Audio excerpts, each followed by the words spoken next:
All right, I think we'll go ahead and get started. So I'm going to be giving a talk about world building with Procore.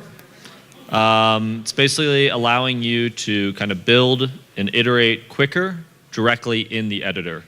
I'll be describing a little bit about what Procore is, walking through some of the tools, and then just kind of freestyling in the editor, building up some stuff, showing off some of what's possible. My name is Dan Miller. I work for Unity Technologies as an XR evangelist. I mostly focus on augmented and virtual reality. I post a lot of stuff on Twitter related to Unity, so you can follow me there.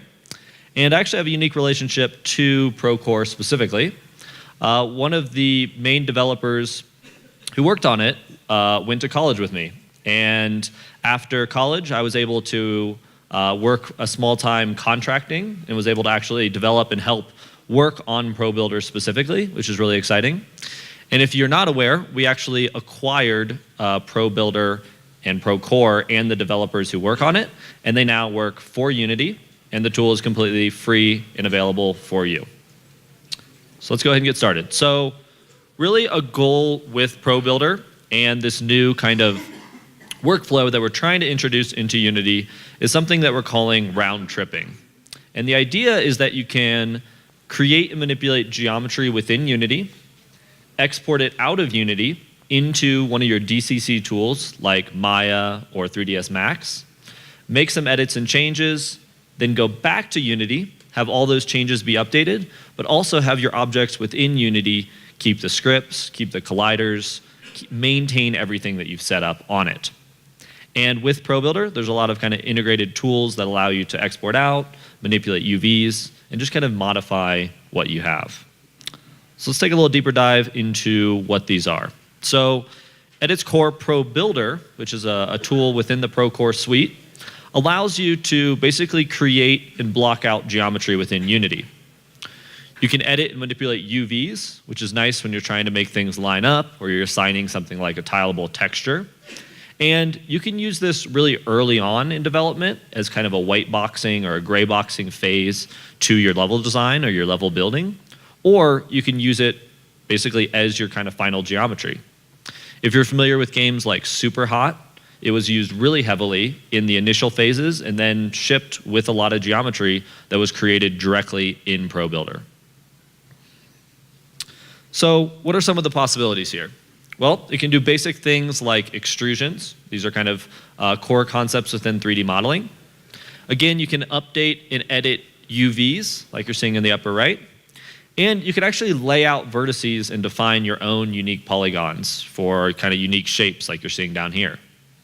And last but not least, there's procedural shapes. And these are basically shapes or geometry that are pre-built, pre-configured, and have a lot of different kind of adjustable components to them to really get the look and feel that you want as a base to then start building on top of.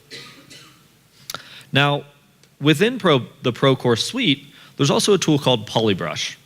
Now, this is still currently in beta, and it's planned to be released a little bit later this year or early next year. But what it allows you to do is it allows you to manipulate geometry as well as add things to it. So in the top, we have the ability to do things like painting vertex colors, which that could then be used in a shader, could be used as the direct color that you want for your assets. And you can also do the same thing with textures. And again, some of this functionality is possible within Unity, but it was restricted to things like terrain. It wasn't possible to just do on any geometry. And that's really the cool part and exciting part about ProBuilder and polybrush. You can also scatter around prefabs, which is really convenient when you want to have that kind of natural look and feel, whether you're littering a dungeon with little items or things like that, or just placing some foliage or rocks like you see here. And last but not least, you can actually sculpt geometry with some soft selects and things like that to really give it the exact look and feel and shape that you really want. And lastly, there is ProGrids. So this is basically a more robust snapping as well as grid visualization within the editor.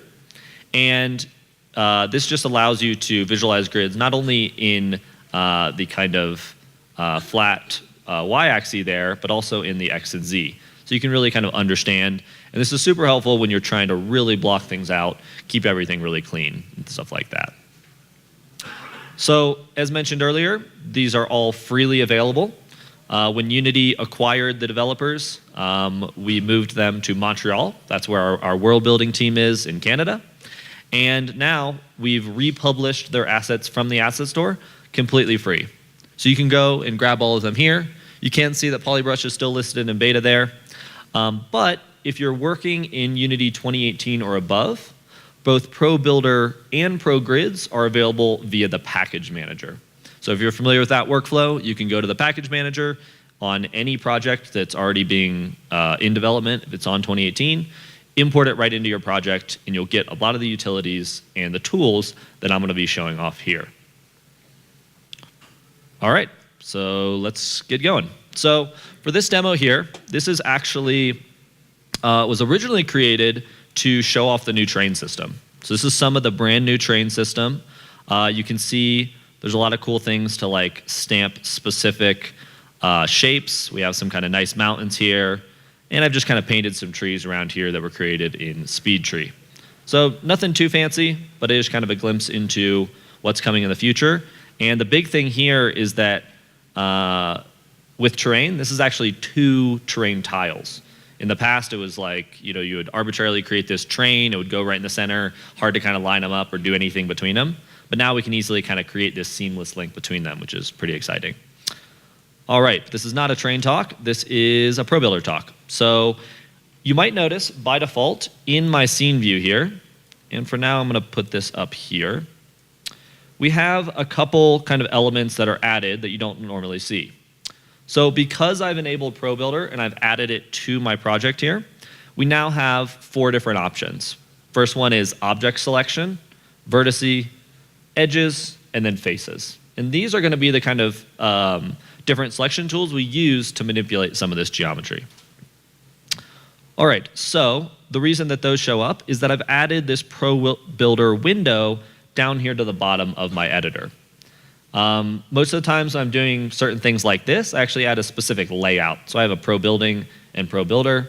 I don't even remember what the difference between those is, but I'll just leave this kind of how it is now. And in order to get that, just to show you guys, there's a Tools drop down now where those things are listed. So Tools, ProBuilder, ProBuilder window is going to pull up that little window that we have there. All right, so now that we have the window, I just want to describe a couple little things here. So by default, we're seeing everything visualized here as text. And I actually kind of prefer this way, especially when demoing it and showing it off. But there's also some options where I can actually go to icon mode. So you can see different icons and things like that. And it makes it a little cleaner if you're docking it kind of off to the side. Now, one of the key, I don't even know what I hit there. Not that one. One of the key things that we want to keep in mind with the ProBuilder window is, I want to use as a dockable window, is that this menu specifically is context sensitive. So right now I'm seeing certain options, and that's because I'm in this kind of base mode, selecting an object. When I select edges, I'm going to see different options from when I select vertices or faces. So kind of keep that in mind as you see this update. All right, so what are we going to do now? We're just going to start creating a little kind of castle scene that our character can interact with. So to do that, I'm just going to go and click the New Shape tool. And as mentioned earlier, this is basically a set of procedural shapes. It actually gives you this little preview window here in the scene itself. So I could do things like increase the dimensions in the different axes if I wanted. And we could also jump to something like stairs. And again, we can kind of adjust a lot of these things. To start, I usually like doing kind of just a unit cube. So I'm going to put this back to 1 and just go ahead and build that out now. All right, so the first thing I'm going to do is build a castle wall. So in order to do that, I want to basically make this cube a little bigger. So I'm going to select some faces here, see if I can grab that one in there, and then we can just start pulling it down. So the big thing to keep in mind when you are kind of pro building or when you're editing things is you really want to lean towards extrusions, not necessarily scale, because that's going to kind of throw some things off. So I just kind of moved that face down rather than kind of scaling this object up. So now that I do that, I'm just going to start creating some kind of notches here.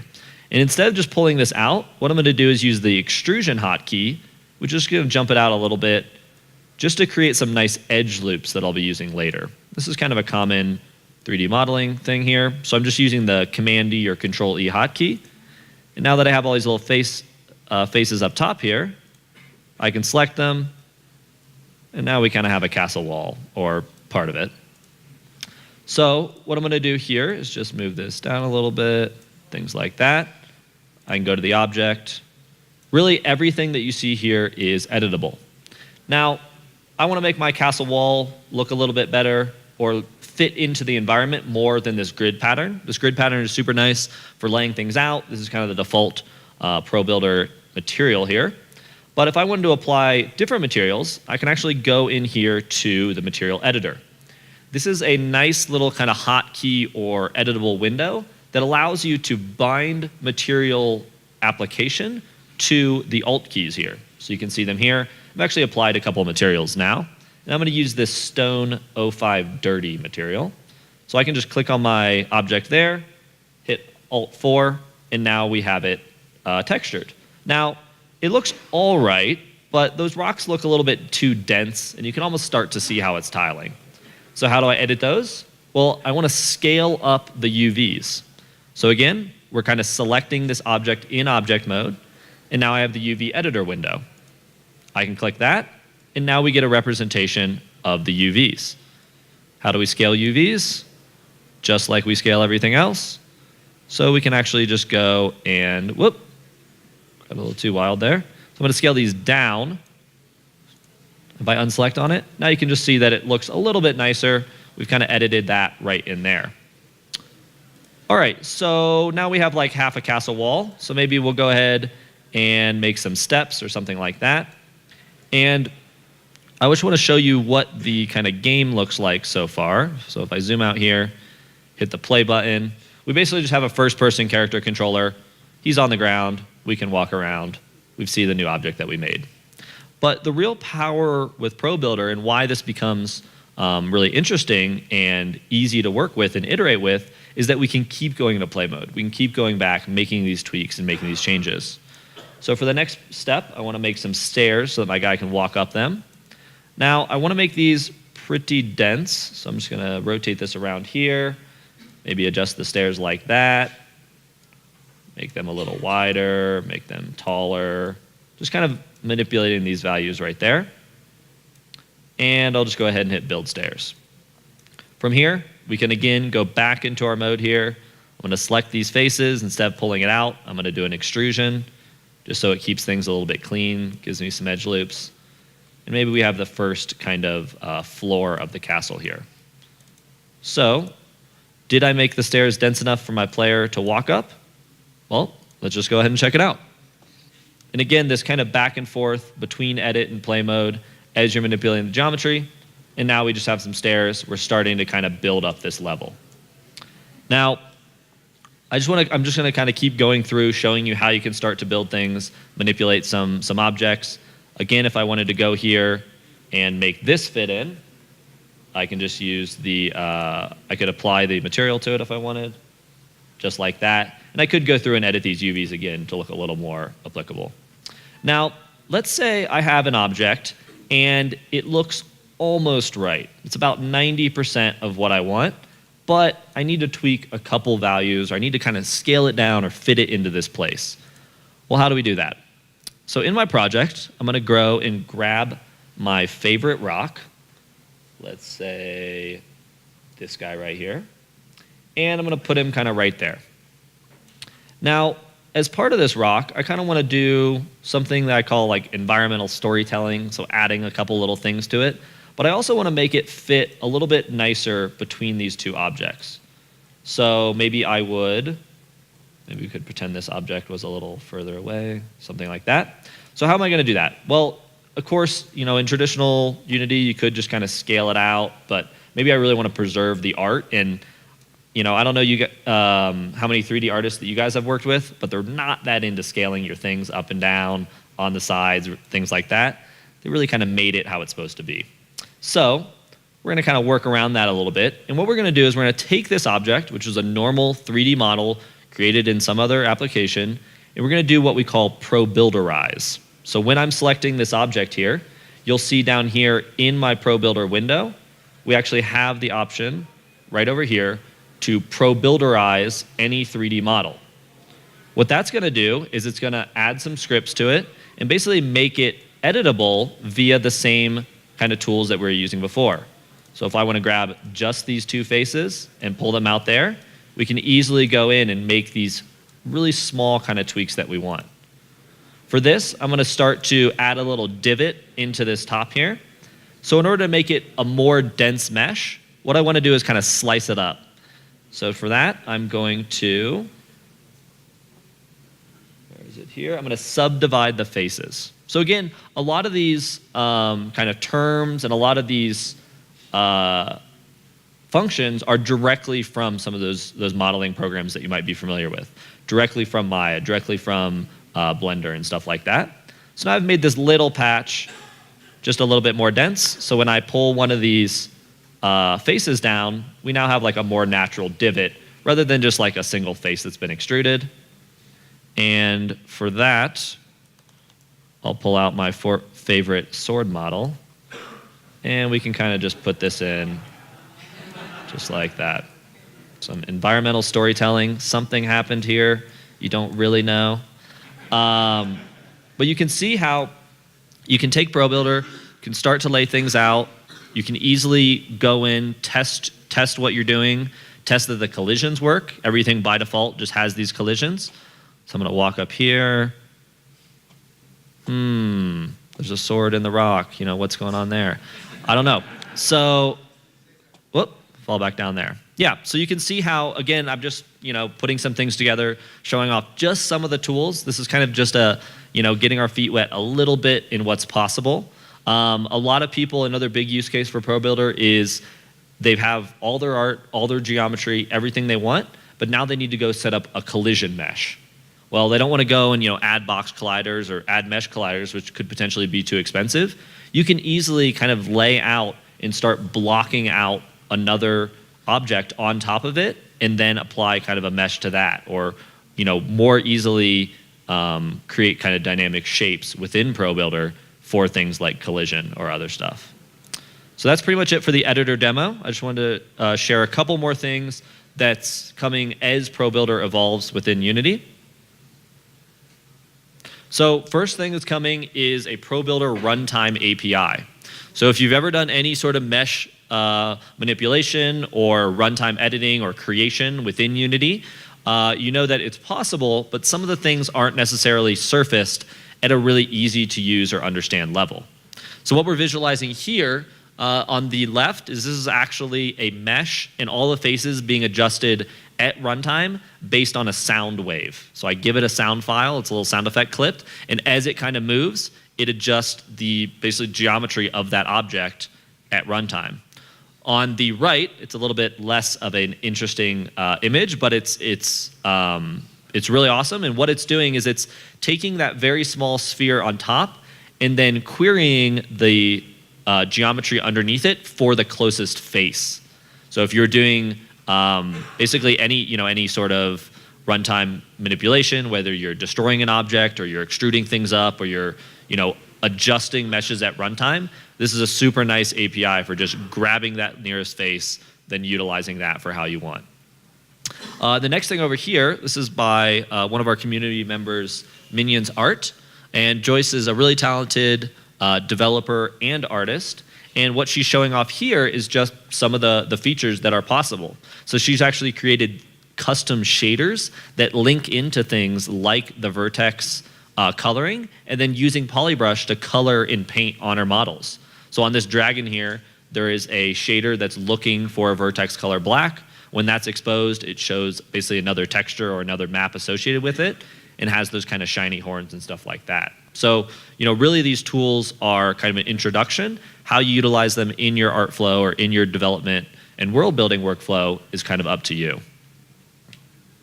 So in summary, in 2018.3, which is coming out very soon, it's kind of our final release of the year, and then we'll be moving into 2018 LTS, long-term support, and then 2019.1 next year.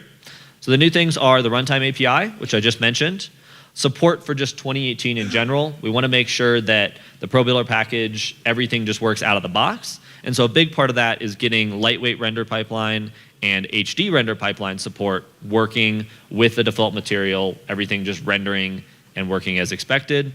And then lastly, polybrush is coming out of preview into its full release and delivered via the package manager in the 1.0 release. So I think that's all I got for time, but thanks a lot for coming. I'll be around at the happy hour or the social reception after if you guys have any questions.